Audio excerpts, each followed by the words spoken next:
Kasabay po ng pagunita ng Araw ng Kalayaan, inilunsad ang kampanyang Save Kusong Reef. Ang layunin ay pangalagaan ang yamang dagat sa lugar. Nagpapatrol, Arian Apatan. Nagtipon-tipon ang mga volunteer divers at mga empleyado ng Bangko Sentral ng Pilipinas Cotabato Branch dito sa Kusyong Beach sa bayan ng Dato Odin Sinswat, Maguindanao. Formal na inilunsad ng mga ito ang Save Kusyong Reef. Isang kampanya na pangunahing layunin ay mapaganda at mapangalagaan ang yamang dagat sa lugar.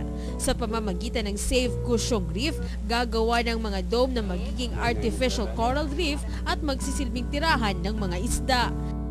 Doon ko nakita yung concrete domes na dinideploy nung local diver sa Gensan.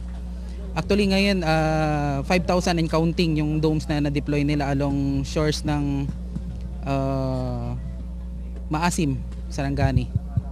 So doon ko nakuha yung idea. Actually striving yung condition ng seas dito sa Kusyong. Nagkakaroon din talaga ng deterioration sa ibaba. Taong 2014 nang simulan ng grupo ang paglalagay ng mga domes sa Kusyong. Sa kasalukuyan, mayroon ng 10 domes at 4 na steel cabinets na nailagay sa dagat. At first nagkaroon siya ng lumot. So big sign na yun na meron niyang living organism sa baba na nag-a-adapt dun sa dome namin. Kalaunan, nagkaroon siya ng mga soft corals and then tinitiran siya ng mga lionfish, moray eels, which is a good sign na adaptable siya sa ilalim ng dagat. We're looking for a project that could be one of our CSR, corporate social responsibility. One way of sharing the blessings na binigay ng Bangko Sentral.